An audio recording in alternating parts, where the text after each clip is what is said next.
আসসালামু আলাইকুম সবাইকে, আশা করছি সবাই অনেক বেশি ভালো আছেন। আজকে ভিডিওতে শেয়ার করব আমাদের ইউকেতে বুক করা ফার্স্ট এয়ারবিএনবিটা কেমন ছিল দেখতে। আর দেখি তো আপনারা গেস করতে পারেন কিনা কোন রুমটা আমার সবচেয়ে ফেভারিট ছিল। আমরা টোটাল 7 জন মানুষ ছিলাম আর খুব হুট করে আমরা এই ট্যুরটা প্ল্যান করি। তাই হলিডে সিজনের লাস্ট মোমেন্ট একটা ভালো বাজেট ফ্রেন্ডলি কিন্তু ক্লিন বেসিক একটা ডিসেন্ট এয়ারবিএনবি পাওয়া কিন্তু অত ইজি ছিল না, বাট আলহামদুলিল্লাহ আমরা পেয়ে গিয়েছি।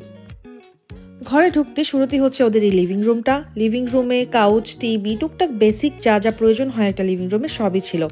আসলে তেমন কোনো আলট্রা মডার্ন ফার্নিশিংস না, কিন্তু ক্লিন ছিল, ডিসেন্ট ছিল, সেটা আমাদের জন্য অনেক। আর আমরা যেহেতু ট্যুরে আসছি তো দেখা যাবে বেশিরভাগ সময় বাইরেই কাটানো হবে, তাই এতটুকু যা যা ছিল আমাদের জন্য তো এটা পারফেক্ট।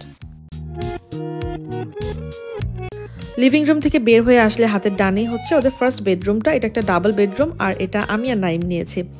রুমটা খুবই নাইস আর ওয়ার্ম ছিল, সুন্দর করে ব্ল্যাঙ্কেট ট্যাঙ্কেট দেওয়া আছে। তারপর হচ্ছে ওদের একটা বেডসেট টেবিল আছে উইথ ল্যাম্প। আর এইখানে যে ভিউটা জানালা দিয়ে, এটা হচ্ছে মেইন যে রোড সাইড ভিউ সেটা। আসলে আমাদের এয়ারবিএনবিটা ওইরকম কোনো ভিউওয়ালা কোনো এয়ারবিএনবি না, এটা জাস্ট আমরা একদম সিটি সেন্টারের সাথেই নিয়েছি, যেখানে আশেপাশে স্টোর আছে, বাস স্টপস আছে, ট্রেন স্টেশন আছে। তো ওইটা প্রায়োরিটি রেখে আমরা এয়ারবিএনবিটা বুক করেছি। একটা ছোট কাবার্ডও আছে যদি তাদের প্রয়োজনীয় কোনো জিনিসপত্র কেউ রাখতে চায়। তো আমার আসলে 1-2 দিনের ট্যুরে এটা একদমই প্রয়োজন হয় না। আমি আমার লাগেজ থেকেই জিনিস নামিয়ে ইউজ করে আবার লাগেজই রেখে দিই। এতে আমার কাছে মনে হয় যেন শেষে গোছানোটা সহজ হয়। একটু বেশি দিনের জন্য আসলে তখন আমি কাবার্ডগুলো ইউজ করি। আর একটা টেবিল চেয়ারও আছে, দেখতেই পাচ্ছেন। তো বেসিক ডিসেন্ট আর কি।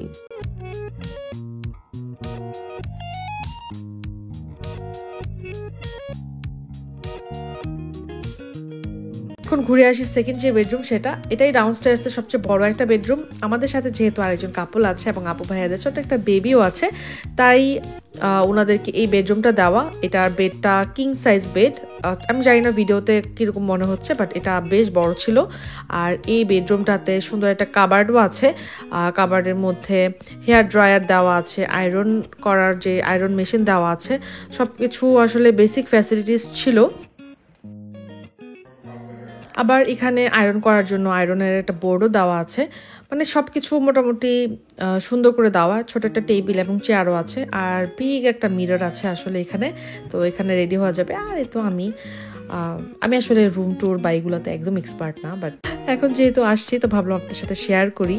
অনেকেই কিন্তু হোম ট্যুর বা hotel room tour, Airbnb experience এগুলো দেখতে পছন্দ করে, আমি নিজেই করি, তাই ভাবলাম আপনাদের সাথেও শেয়ার করি।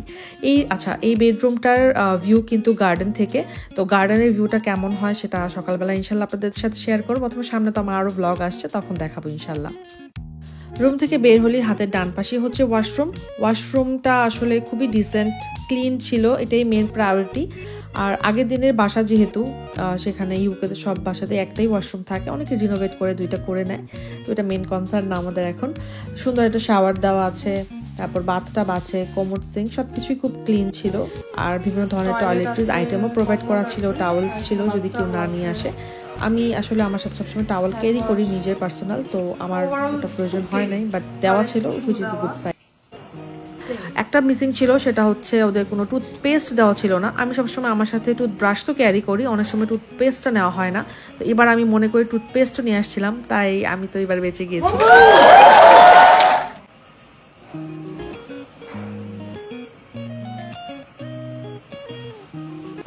এখন চলে যাই কিচেনে, যেটা আমার এই বাসার সবচেয়ে ফেভারিট একটা পার্ট। কিচেনটা ওরা নিউলি রিনোভেট করেছে, তাই খুবই সুন্দর লাগতেছিল দেখতে।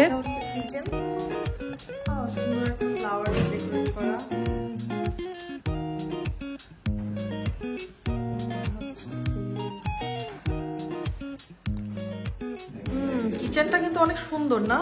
কিচেনটা অনেক সুন্দর।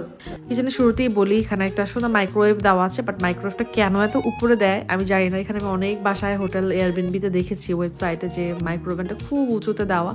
I don't know, if you know please let me know in the comment section.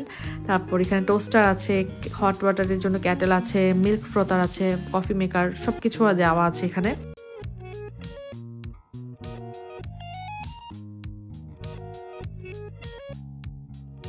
তো তো সিঙ্কটা কিন্তু অনেক ক্লিন ছিল, নাইস এবং ড্রাই। তো এটা দেখে আমার খুব ভালো লাগছে। সিঙ্ক না ড্রাই থাকলে মন খুশি হয়ে যায় আমার।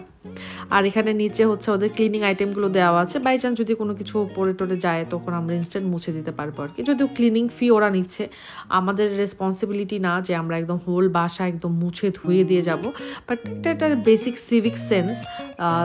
এটা আসলে সব মানুষেরই থাকা উচিত যে টুকটাক একটা ক্লিনলিনেস বজায় রাখা আর কি, এই তো।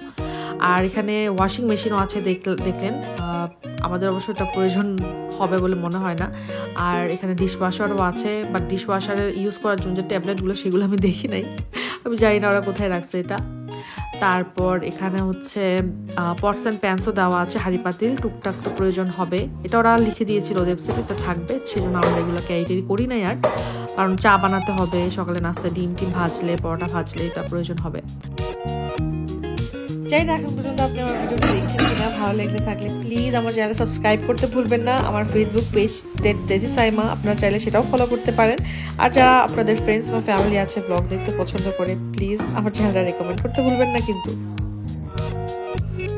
আর ইলেকট্রিক ওভেনও আছে। আর সবচেয়ে বেস্ট পার্ট এই যে দেখেন গ্যাসের স্টোভ, আমি কতদিন পর যে গ্যাস স্টোভ ইউজ করব এটা ভাবতে ভালো লাগছিল।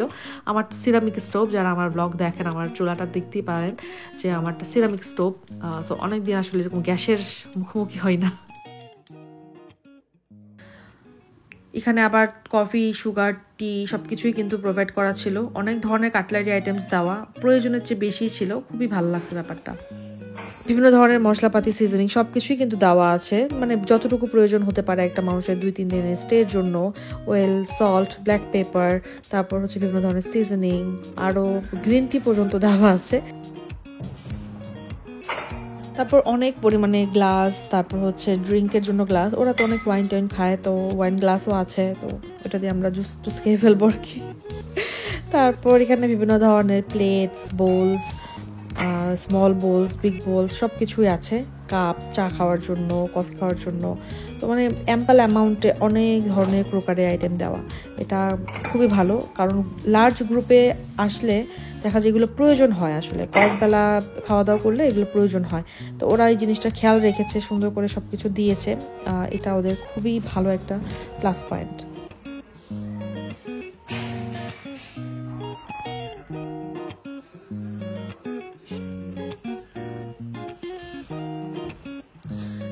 চলুন এখন একটু, আচ্ছা এটা হচ্ছে ছোট একটা বেডরুম, এটা 4 বেডরুমের একটা এয়ারবিএনবি, এটা একদম ছোট একটা রুম।